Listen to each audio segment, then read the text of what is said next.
ஆடியில எல்லா நகைகளுக்கும் சேதாரத்துல 1% கம்மி. அது மட்டும் இல்ல, உங்க பழைய நகைக்கு கிராமுக்கு 150 ரூபாய் கூடுதலாவும் தரும். ரெண்டையும் சேர்த்தா 2% மேல நகை விலையில சேவ் பண்ணுவீங்க. அமைச்சர் நிர்மல்குமார் செய்தியாளர்களை சந்திக்கிறார், பார்க்கலாம்.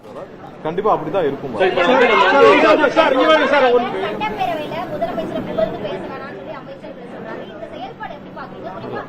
அந்த மாதிரி அதாவது சபாநாயகர் என்ன சொல்லியிருந்தார், இதுல இல்ல ஏதாவது தேவையில்லாம இருந்தால் நீக்குவேன்னு சொல்லி எந்த பேரும் சபாநாயகர் எதிர்ப்புலாம் தெரிவிக்கவில்லை. இல்ல எதிர்ப்புலாம் தெரிவிக்கல, தவறான தகவல் எதிர்ப்புலாம் தெரிவிக்கவில்லை.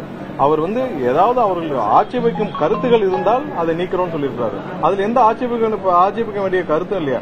அவர்கள் கண்டிப்பாக தமிழக மக்கள் யாருக்கு முதல்வருக்கு எப்படி எந்த நம்பிக்கையை வாக்களிச்சார்களோ அந்த நம்பிக்கையை அங்க சொல்றாங்க. அதுல இருந்து தப்பு இல்லையா. இன்னைக்கு தமிழக மக்களோட மொத்த நம்பிக்கையா இருக்கிற முதல்வர் அண்ணன் விஜய் அவர்களை பற்றி அவர் ஏன் வாக்களிச்சாங்கன்னு சொல்றாரு, எந்த நம்பிக்கையில் வாக்களிச்சாங்கன்னு சொல்றாங்க. அதை சுட்டிக்காட்டல ஒன்றும் தவறு இல்லையா. இன்னைக்கு ஏழை எளிய ஒரு சென்னைக்கே வராத பலர் இன்னைக்கு அமைச்சராகி இருக்கிறாங்க.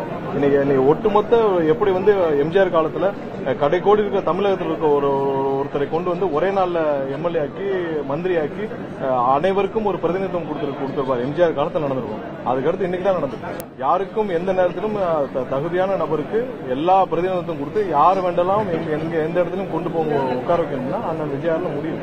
அதை சொல்றதுல தப்பே கிடையாது. அதை கேட்கறதுக்கு அவங்களுக்கு கஷ்டமா இருக்குன்னா நம்ம ஒண்ணும் செய்ய முடியாது. சார், இந்த கவர்னன்ஸ்ல சார் மிதிவண்டி லேப்டாப் இந்த திட்டங்கள்லாம் இருந்த திட்டங்கள் இதற்கு வெற்றி பேரை மட்டும் ஆட் பண்ணிருக்கீங்க அப்படின்னு ஒரு குற்றச்சாட்டு இருக்கு.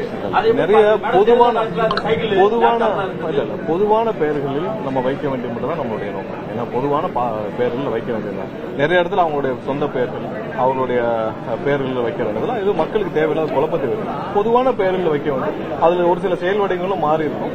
அதெல்லாம் சேர்த்து தான் இன்னைக்கு பண்ணி தேர்தலுக்கு முன்பாக சார் அது பொதுவான பெயர்கள் கிடையாது. இப்போ நீங்க சொல்லுங்க சார், சிஎம் பிரேக்ஃபாஸ்ட் ஸ்கீம் வந்துட்டு பட்ஜெட் என்கிற பெயர்ல முதலமைச்சருக்கு அமைச்சர் ஆதரவு அளிச்சிருக்காரு. காவிரி தண்ணீரும் காவேரி விவகாரத்துல ரொம்ப தெளிவா சொல்லியாச்சு. நம்ம உச்சநீதிமன்றத்தில் 2 மனு தாக்கல் செய்திருக்கோம். ஒன்னு மேகதாதுல அவங்க இப்ப தண்ணீர் விடவில்லை என்பதற்காகவும், அடுத்து மேகதாது விஷயத்துல இப்ப ஏற்கனவே கொடுத்த வழிகாட்டுதலை எதிர்த்து, அதாவது போன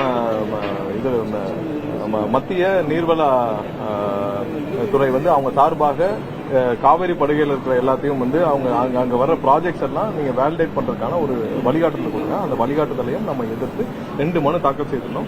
நம்மளுடைய உரிமைகளை மீட்கிறதுக்காக நம்ம எல்லா வழியும் செய்வோம். கண்டிப்பா அதுக்கான எந்த டிலே இல்லாம நம்ம நிதிநிலை அறிக்கை போட்டிருக்கோம். இது எல்லாரும் எல்லா லேடிஸும் அந்த நிதிநிலை அறிக்கையை நேரில் பார்த்தாங்க. ஆனா அவங்க பெரிதும் எடுத்து பார்த்தா அந்த 2000 ரூபாய் உரிமை தொகையா இருக்கட்டும், அந்த 4000 ரூபாய் வேலை இல்லாத பட்டதாரிக்கு 6 சிலிண்டர், இந்த மாதிரி எந்த திட்டங்களும் வரவில்லை சார். பெரும்பாலான திட்டங்கள் நம்ம சொன்னதுல எல்லாமே நிறைவேற்றிட்டு வரோம். இன்னும் ஒரு சில திட்டங்கள் கண்டிப்பாக நிதி ஆதாரத்தை சரி செய்த பிறகு கண்டிப்பா முதல்வர் அறிவிப்பார். ஏன்னா இன்னைக்கு இருக்கிற சூழ்நிலையில இவ்வளவு இருக்கிற கடன்கள் அதிகபட்ச கடன்கள் மத்தியில கண்டிப்பா எப்போ முடியுமோ உடனடியாக முதல்வர் செய்வார். ஏன்னா இதெல்லாம் ஒரு முக்கியமான பிரதானமாக முதல்வர் ஏற்றிருக்கிறார். கண்டிப்பா செயல்படுறோம். என்னென்ன கூறப்பட்டிருக்கோ எங்களுடைய இதுல தேர்தல் வாக்குறுதியில் அனைத்தும் நிறைவேற்றப்படும். அந்த காலகட்டத்தில் தேர்தல் வாக்குறுதியில்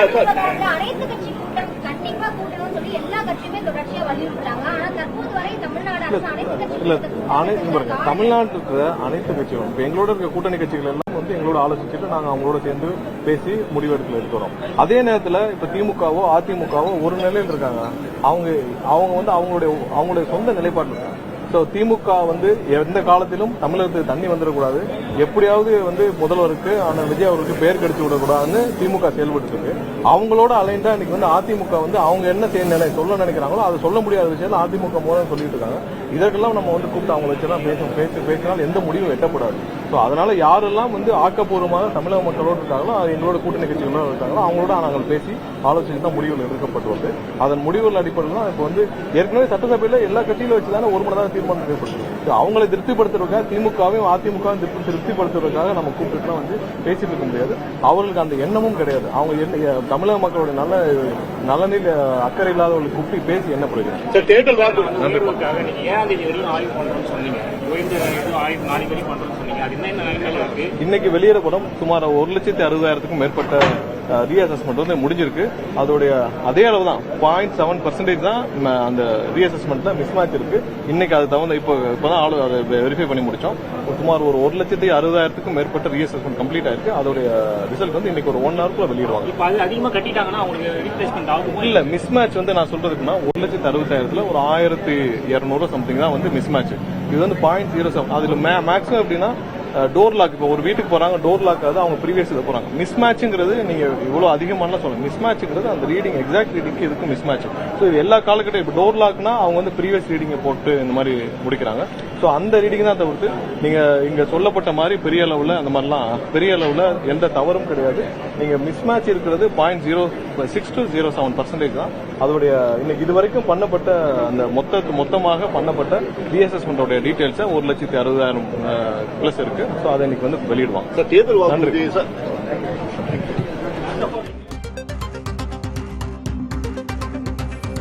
அமைச்சர் நிர்மல்குமார் செய்தியாளர்களை சந்தித்தார்.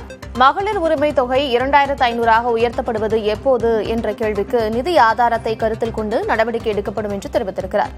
மேலும் ஆட்சி மாறும்போது நல திட்டங்களை தொடர்வது வழக்கம்தான் என்று திமுகவின் திட்டங்களுக்கு ஸ்டிக்கர் என்ற விமர்சனத்திற்கு பதிலளித்திருக்கிறார். ஆடி மாதத்தில் வாங்கும் தங்கம் மகாலட்சுமியின் அருளை வீட்டிற்கு வரவேற்கும் மங்களத்தின் அடையாளம். இந்த ஆடியை லலிதா ஜுவல்லரியின் பொன்னான ஆடி ஆஃபரோடு கொண்டாடுங்கள்.